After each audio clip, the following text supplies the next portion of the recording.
TV, dans le cadre de nos émissions sur le tourisme, nous déplaçons à Saly. Saly, le berceau du tourisme de masse au Sénégal.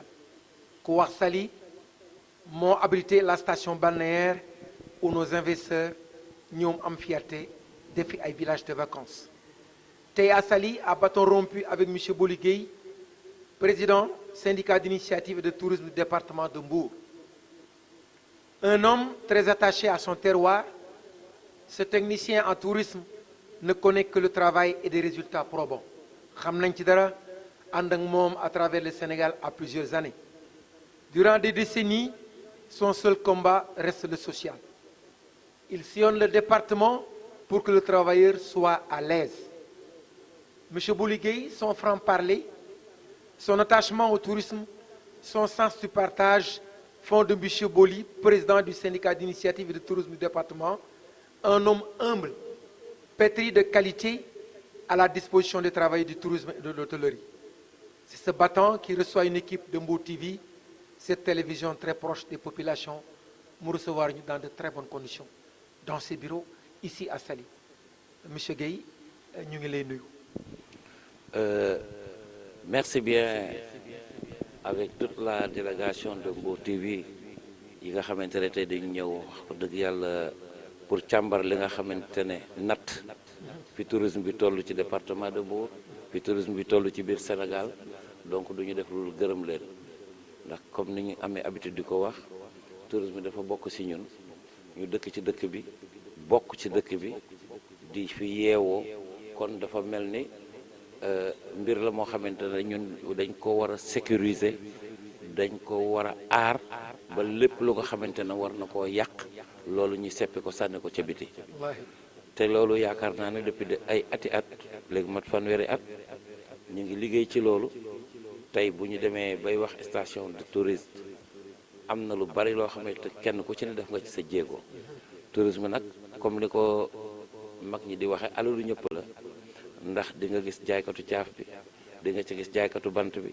di nga gis ferronnerie bi di nga gis maçon bi di nga gis artisan yi kenn ku ci ne ca wàll wa ngay yëngu tourisme laal na la rawatina nag transporteur yi nga xamante ne ñoo ko yore bu weesoo loolu jàpp naa ne képp ku nga xamante ne même les guides yi nga xamante ne bu tubaab yi ñooy ñoo leen di wan place yeeg fi ñu ne ak composante bi nga xamante ne mooy restaurateur yi hôteliers yi ñi yor résidence para-hôtelière yi ñi nga xamante ne ils ont des activités annexes ñoo ñëpp ci tourisme tey la ñu bokk donc mbooloom tourisme ngoog ñoo ñooy mbooloom tourisme tourisme tasanteeg un professionnel moo neex xamal nañu ne secteur touristique il est transversal et répond à tous les secteurs de développement tey dama bëggoon xam rek avant ñu dugg ci waxtaan bi amour viscéral bi nga porté pour le tourisme def nañu le Sénégal jaar nañ fu nekk mais ku mel ne yow bëgg tourisme surtout bëgg ñi ci liggéey tey loolu fan nga ko jël waaw parce que dañu tàmbali woon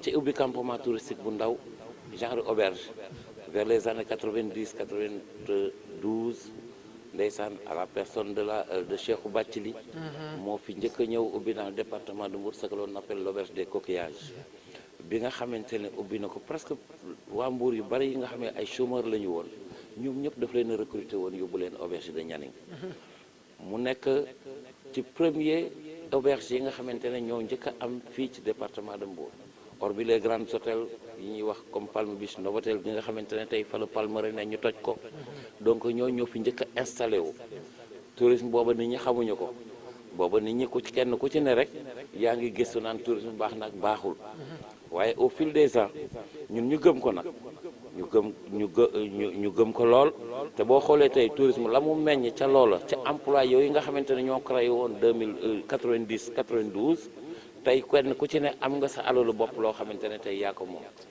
kooku mën nañ ci teg loxo donc loolu di dox domaine de Nianing di dox club Aljana di dox vraiment ñu bëree bëri mbuurwaay yu bëree bëri jaar fa parce que boo fàttalikoo ndeysaan ñoom kii daabo ñi nga xam ne ñoo yoroon car rapide yi di yóbbu personnel yi booba ba diggante Mbour ba Nianing c'était vide ba nga xamante ne donc boo xooloon ci yoonu Mbour de route de Joal boobu ñetti structure ñoo fa nekkoon muy Orsetom auberge des coquillages ak le Gandiol bi nga xamante ne ñun foofu la ñu génne presque maanaam ci formation touristique.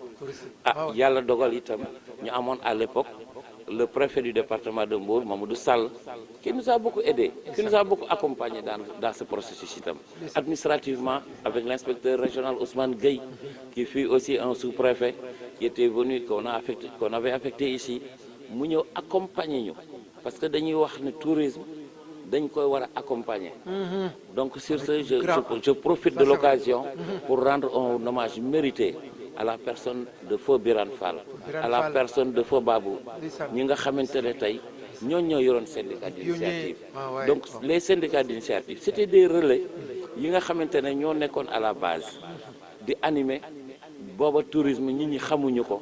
Donc État du Sénégal à travers son ministère du tourisme, à travers Tidiane Sylla, ñu daal di jël créer les syndicats d'initiative def ko par décret. ñu daal di leen boole ci jargon bi. ñoom ñoo nekk relais entre ñoom ak population yi sous la coupole bien sûr des inspecteurs régionaux du tourisme yi nga xamante ne ñoo leen di accompagner ci mise en œuvre yu bëree bëri. Donc ci loolu la affaire yi di dox tey bëgg a gis émergence bi nga xamante ne tey moo am ci tourisme dans le département de Mbour. boobu ñun bi ñuy door a jóg boobu ay trésorier la ñu woon ay responsable d'organisation la ñu woon dans le syndicat d'initiative. Donc nous avons rampé, nous avons été des pionniers, mais dañ ko gëmoon aussi parce que booba pour dajale fukki nit c'était très difficile. Mais heureusement yàlla def au fil des années donc nit ñi di commencer di ko gëm. Donc les travailleurs di accentuer au niveau des résidences para-hôtelières, au niveau donc des hôtels, au niveau des campements yi commencé di juddu. Donc ci noonu la doxee tey ba ñu toll fii ñu toll. Kon jaadu na tey ñu def bilan su la neexee après 20 ou 25 ans vraiment bu la neexee tey ñu def bilan. Ça c'est important. Je le dis souvent qu'on ne peut pas trouver un professionnel plus haut que vous parce que vous avez rampé, vous avez fait la grande école, la plus grande université au monde. C'est la confrontation bi nga def avec le peuple ba tey nga nekk à la tête d'une structure, le syndicat d'initiative départementale. Tey ngay liggéey sur le social ndax tey dans votre syndicat mën nga ci revenir. Quel est votre travail ndax tey am nga appui de l'État annuellement pour parfaire un programme annuel? Je pense qu'aujourd'hui, depuis le départ de Ousmane Gueye, l'accompagnement au niveau des syndicats d'initiative ici au niveau du département de Mbour ci lañ ko gëj a yëg. En toute sincérité, mais comme li ñu wax rek soo gëmee li ngay def xam fi nga koy teg jàpp naa ne doo ci xaar ku la ci jàppale ndax sa gox moom lépp lu la cay dimbali ak loo ca war a mën a def pour dimbali askan wi yow yaa ko war a ñafe ba moom war a mën a taxaw. Et ci loolu donc ñu ciy dox di ci yëngatu ak ñu les bonnes volontés yi nga xamante ne gëm nañ ko jàpp ci vraiment ba yegg si mais am nañu des faits marquants yi nga xamante ne moom lañu gën a réussir ci suñuy mission mooy bi nga xamante ne en 2002 avec l'arrivée de Ndiouga Sakho en toute sincérité booba les emplois fii booba Saly dañuy wax ne unité d'aménagement touristique moo ko géré woon bi mu ko géré booba presque booy xool tubaab yi ñooy décider ñoo daan décider kan moo war a am terrain ak kan moo amul terrain. Donc man lorsque j'ai pris fonction en 2000 immédiatement j'ai dit que non mais ñii mënuñu jógee ca dëkk ba ci seeni dëkk ñëw ci suñuy dëkk di décider kan moo war a placé wu fii ak kan moo war a placé wu fii.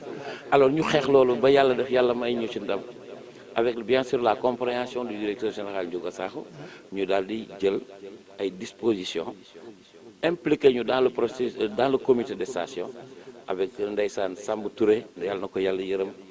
Donc moom mu daal di ñuy njëkk a impliqué ñu ñëw commencé liggéey Ndiouga ñëw nag gën ko renforcer. bi mu ko renforcer li njëkk a def mooy naka la ñuy def ba sénégalais yi mën a approprier wu le tourisme. ci loolu la ñu ne nag kon ni ñuy joxe tubaab yi suuf ñu ciy jariñoo ñoon lañ ko war a joxe nationaux yi. Alors ci loolu donc il y avait une direction technique qui était dirigée à cette époque par Feu Saliou Ndiaye. ndeysaan yal na ko yàlla yërëm. wax fa dëgg yàlla mu def ci liggéey bu mucc ayib ndax booba sénégalais pour mu am fi benn mètre suuf rek c'était un problème parce que bu ñu fàtte ne booba yëpp titre foncier 3405 moo yor les 620 hectares yi nga xam ne moo composé la station de Saly. Et que la unité d'aménagement à l'époque ñoom ñoo daan décider kan moo war a am suuf ak ku ko warta am yàlla dogal Ndiouga it bi mu ñëwee dindi loolu lépp ne léegi nationaux yi itam dañ ciy profité wu comme képp koo xamante ne bëgg nga pour développer tourisme. ci loolu ci lañ créé donc le comité de station accompagné ko ci moom it avec sa vision éclairée lépp lu nga xamante ne nationaux soxla na ko bëgg na ko pour le tourisme accompagné ko ci tey moo waral tey les extensions yi nga gis fii yëpp dans la zone touristique de Saly.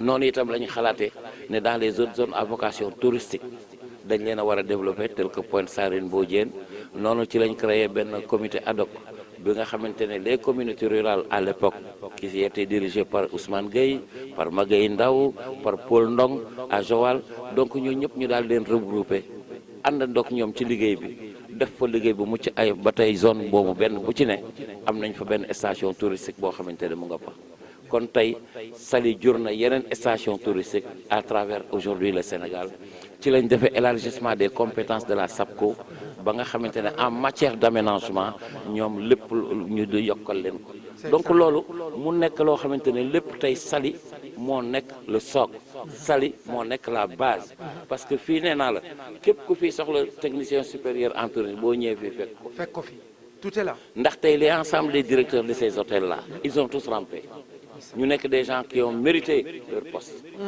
parce que kenn ku ci ne fa nga tàmbalee ba fa nga yegg si tey da nga maîtriser donc ton secteur d'activité ba mu jeex tàkk kon loolu jàpp naa ne tey amatuñu lu ñuy wëri feneen ndax ku def 30 ans 40 ans d'expérience lépp ngi fi jàkka yàpp naa ne am nga loo xam ne mën nga ko jëriñ tey sa réew jaratul ñu di ko wuti ci àll ba tey moo waral tey nga gis ku mel ne à la personne du président Racine Sy gis nga tey ñoom Sabali gis nga tey ñoom Pathé Dia gis nga tey ñoom Ibrahima Sarr gis nga tey ñoom Guissé yàlla dogal na ñooñu ñëpp c'est des pionniers dans le secteur du tourisme qui ont montré aujourd'hui leur expertise et tey jàpp naa ne je pense que li ñu doon wax ne disait que il faut créer des entrepreneurs touristiques te yaakaar naa ne jàpp naa ne ñu ngi ci ère boobu actuellement ba Sénégalais yi ils se l'approprient au fur et à mesure et petit à petit donc nous ne pouvons que s'en féliciter. C'est un parcours long, c'est un parcours bu bari obstacle mais c'est un parcours tey dafa jur lu bari parce que implication des populations dans le produit touristique di fàttaliku rek mbokki Mbour TV yi ñuy déglu avec Boly Gueye à bâton rompu. Boly Gueye moom mooy président syndicat d'initiative de tourisme dans le département de Mbour au micro votre humble serviteur Doudou Ndiaye Kopa ñu waxtaan ak moom sur beaucoup de choses pour ñu mën a xamal pour le bénéfice des populations tey da nga tudd les terres kon duñ comble au moment où on parle du retrait du bail. Oui, lorsqu'il y a eu donc le retrait du bail en 2012 qui avait été fait par M. Paul Faye, l'ancien directeur général de la SAPCO, donc état bi booba dafa jàppoon ne donc dañu war a gën a élargir le secteur du tourisme à travers cet élargissement donc Pointe Sarène parce que il pouvait pas avoir les deux à la fois avoir le développement de Saly vouloir accompagner Saly et vouloir aussi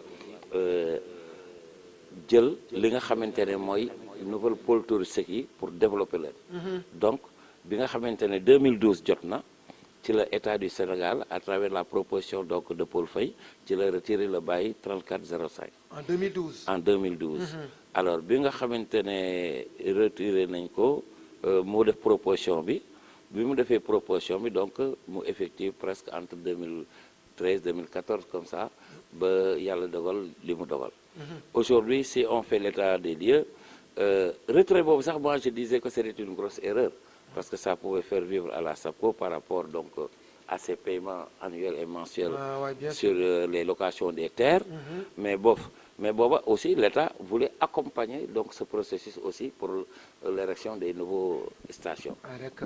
Alors aujourd'hui donc si nous faisons le point de l'ensemble de ces zones touristiques aujourd'hui la zone de Pointe Sarène qui a été prévu pour 110 hectares. Xam nga une station touristique, elle ne peut pas constituer que de 110 hectares.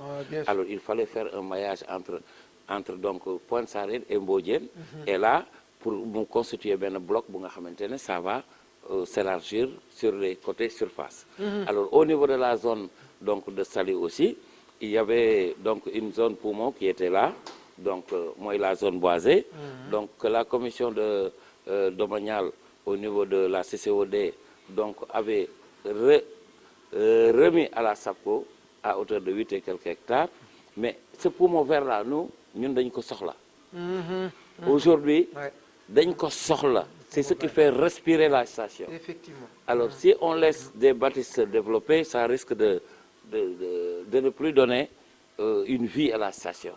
Et d'ailleurs, nous l'avons toujours demandé à ce que quand même qu'il y ait des espaces d'animation, qu'il y ait parce que tey Saly amul benn espace bu nga xamante ne Culturel. dina am maison culturelle ak yooyu amu fi boo xamante ne c'est dans le développement du tourisme. On avait prévu là-bas de faire des palais de congrès. yaa ngi dégg à l'époque du Djigo Sakho, il y avait les plats et tout. Mais je ne peux pas comprendre aujourd'hui que la zone boisée là qui nous reste doivent être saccagées de cette manière. Et ça, c'est... j'ai bien loué les actions du nouveau ministre Alioune Sarr qui disait qu'il ne voudrait pas avoir des spéculateurs fonciers. C'est ça. Et là, je pense qu'il n'a qu'à appuyer sur la gâchette pour interdire à que cette zone soit bradée d'une manière avec des spéculateurs qui ne vont absolument rien faire que des résidences para-hôtelières. Et là, cela ne nous arrange pas du tout. Pas du tout. Et là, on a vu que des grosses pointures commencent à montrer donc la nga xamante ne mooy seen bëgg-bëgg ci suuf soosu. te yaakaar naa ne dëkk bi duñ ko nangu. parce que ni ñu leen déggee ci réunion yi ma jot a gis jàpp naa ne ñoom taxaw nañu bés boo nga xamante ne jóg nañ pour la loolu ñoom ñëpp dinañ jóg incha allah pour défendre la nga xamante ne mooy seen intérêt comme ni ñu ko ministre de l'environnement demandé kenn ku ci ne sa gox na nga ko xeex téye ko. Ministre du tourisme wax na ne bëggul spéculateur foncier dans le domaine du tourisme bi mu ñëwee Pointe Sarène donc jàpp naa ne ñaari éléments yooyu suñu ko yoree arme la yoo xamante ne dañ mën a xeex ak képp ko nga xamante ne bëgg na ñëw yàq suñu dëkk dem yoonam bu ëllëgee wala ñu namawaat keneen mu ñëwaat fi donc loolu nag dafa ëpp na te fi mu toll nii on ne se laissera plus faire. Pourquoi parce que trop c'est trop. Il a raison. bu fekkoonte ne dañ koy delloowaat. ñi nga xamante ne mooy waa gox bi. ñi nga xamante ne tey ñoo fi nekk comme ay acteurs sax ñun duñ ci am lu ñu naqari waaye di ko jox ay autorités yoo xamante ne ñu ko ca Ndakaaru toog nekk seen i ministre nekk ay lu ñu mënta wax loolu la ñu war a seet lijjanti ko te loolu jaaduwul dëkk bi ñun ñëpp ñoo ko bokk. dëkk bi ñun ñëpp ñoo ko bokk. Il faut retourner quelque chose à la station. Bu fekkoonte ne sax dañ koy brader ba pare après requalifier la station. Normalement, la mais requalification de la station. quand tu marches la nuit aujourd'hui l'éclairage public est très mal fait. nga xool ne y a tellement de personnel yoo xamante ne ñu ngi leen fi jël. mais il y a tellement de boulot à faire mais xoolal qu'est-ce qui se passe mais aujourd'hui ñun dañuy yokku ci kaw pour ñu dégg ñu. parce que lu ëpp tuuru.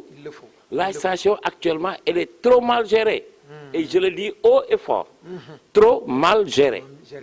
Au niveau à travers, depuis combien? Depuis 2 ans ni des réunions du comité de station sax amatul la nga xamante ne moo doon xol bi du dund la station bi sax amatul. lu waral loolu nasaxu ñi nga xamante ne tey ñoo ñu jiite ci loolu te duma wax kenn ku dul la SAPCO bi nga xamante ne la présence du comité de station le revient de droit. parce que nit looy wax da ngay laal góom ba. foofa la na sax ba amee. kon jaadu na fi mu toll ni ñu interpeller le ministre du tourisme ñu interpeller le président de la République qui croit au tourisme. que ne ko Saly wax fa dëgg yàlla tey tourisme war na mën a dox. ci ni parce que appui bi mu ci accompagné amul benn président de la République ko ci mos a accompagné amul benn président de l'indépendance à nos jours le président a honoré totalement le secteur du tourisme li mu ci def amul benn président bu ko mos a def alors ñun nag ñu nekk fi war a ñëw loolu ñu dëggal ko loolu ñu saxal ko au bénéfice des populations actuellement ñu ngi koy waaj a nasaxal te buñ ci waxul xoolal ñaata hôtel la tëj ñaata hôtel la tëj ñaata emploi moo waroon mën a créer et il fallait mettre une synergie d'action ensemble que toutes ces hôtels là puissent réouvrir parce que tey la manne financière yi ñuy injecté dans les fonds d'appui et d'accompagnement là mais bu ñu ko injecté woon ci hôtel yu bees ci hôtel yooyu tëjee mais lépp ubbi na et ça pouvait créer combien plus de 100 000 emplois ou 200 000 emplois yoo xamante ne tey à travers le département de Mbour war nañ ko mën a am mais pourquoi nit ñi duñ ko xalaat pourquoi les décideurs duñ ko xalaat pourquoi ñi nga xamante ne tey sont censés nous diriger nous accompagner pourquoi duñu am initiative boobu jël ne ñun kat hôtel dangam tëj na daana employé 2000 3000 personnes pourquoi mënuñu def effort fexe ay mais tourisme lan la c'est un millier d'affaires. C'est devenu maintenant une industrie. C'est une industrie. Qui brasse beaucoup d'argent. Mais même boo amul banque yaa ngi fi. mën nañu accompagner processus bi. comme tey jii boo démb ak barki démb. niñ na woon SAPCO dañ lay accompagner mais boo fàttali ko la SOFICELID a accompagné le secteur du tourisme. Une banque qui finançait le tourisme. Ah, ouais, aujourd'hui, ah, à ouais, travers ces raison. mécanismes et des mécanismes pareils qui sont existants aujourd'hui, vous avez raison. mais war nañ mën a réhabiliter le centre commercial numéro 1, war nañ mën a réhabiliter le village artisanal, war nañ mën a réhabiliter le domaine de Niang, le club Aljana. Mais tout cela, je pense qu'aujourd'hui l'État aurait plus à gagner à réouvrir ces structures. Xoolal l'Espadon qui est là, xoolal le Savana qui est là, tous boo calculer le nombre de personnes yu mu daan employé, mais kenn mënu la ko wax. Pourquoi aujourd'hui on l'espère, personne ne dit rien? Et moi je pense qu'aujourd'hui il y a des mécanismes yoo xamante ne même à travers le comité de station bu ñu ko renforcer woon ñu toog waxtaan, mais forcément on trouvera des solutions yu koy réhabiliter yu koy ubbi. Président tegal sa baaram foofu.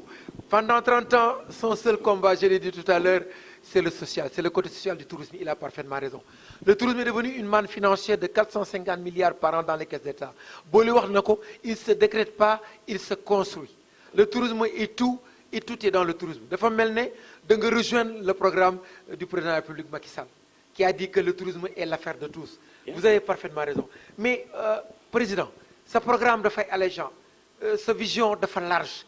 Tey mais compétence bi n'est pas transférée.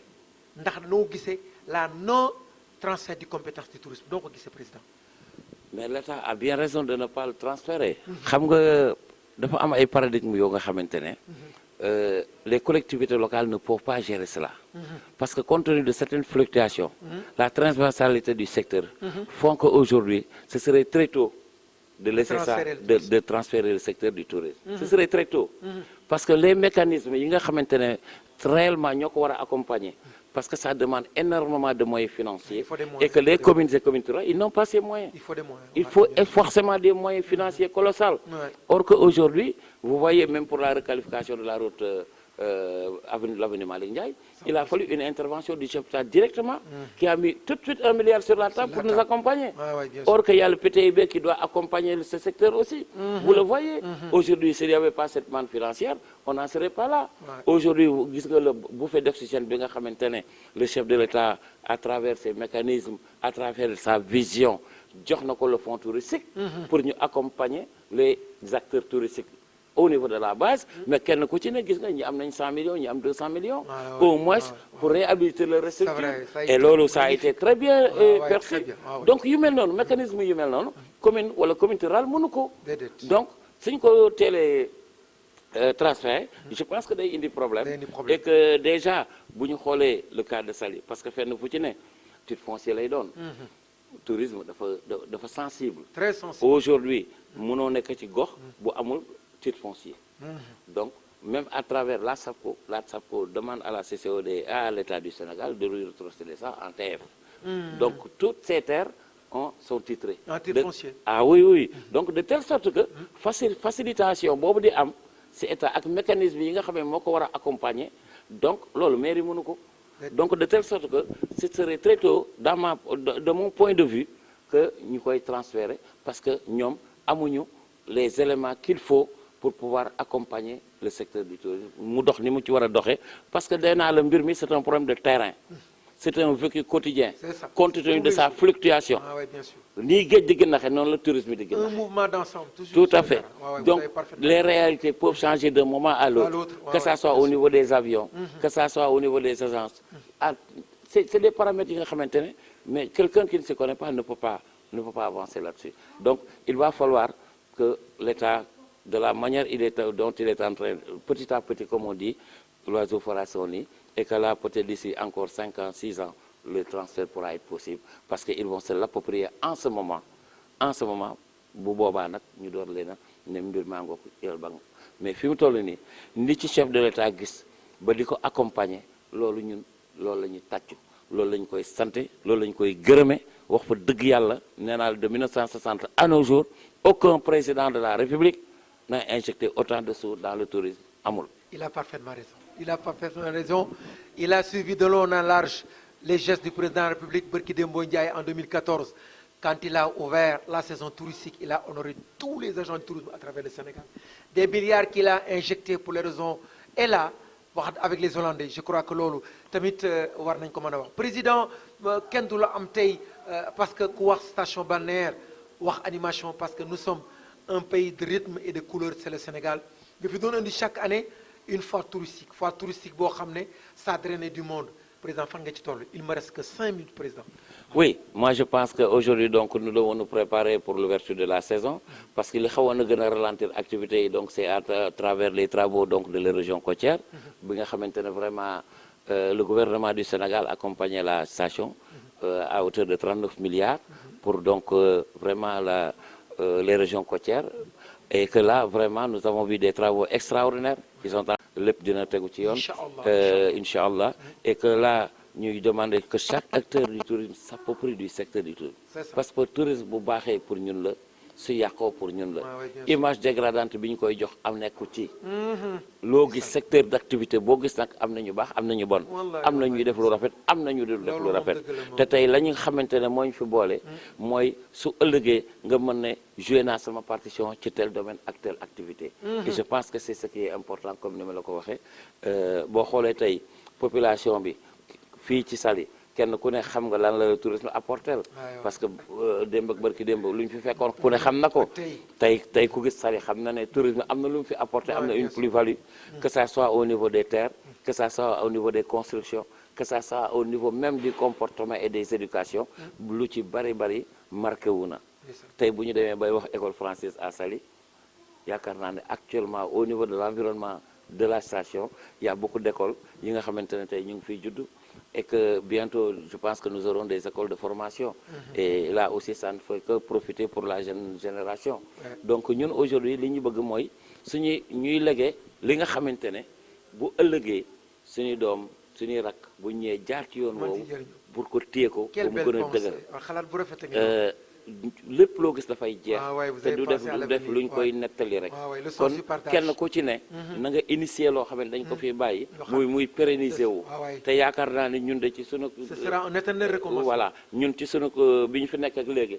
action yu bari def nañ ko population yi xam nañ ko ñun xam nañ ko jarul wax ci micro bi yaakaar naa ne kon la ca des moom nañ ko bàyyi ak nit ñi kenn ku ci ne jàpp ne rek sa yëfu bopp la tant que nit ki mu ngi jàpp ne yëfam la dina ko lijjanti te du ko yàq président kon temps bi maa moon jeex na tàkk en fraction de seconde lan ngay tàggatoo président xanaa di woo le département de Mbour di leen wax ne dans le secteur du tourisme il y a un potentiel développement communes yi nga xamante ne it ñu ngi war a accueillir les nouvelles stations touristiques nañ préparé wu lu ne dinañ ko gis lu ne dinañ ko dégg waaye ñoom nañ nekk sas garde bi nga xamante ne environnement immédiat bi nañ ci taxaw fépp fu ñu war a dugal seen loxo ñu dem xeex dugg fa fépp fu ñu war a bokk ñu dem xeex dugg fa ba nga xamante ne mbir mi seen yëfu bopp lay doon mbiru terroir ba lay doon te yaakaar naa ne loolu moo ci am solo tey donc du ñu def lu remercier leen émission yi mel ni am na solo pour que des fois ñuy def des bilans d'étape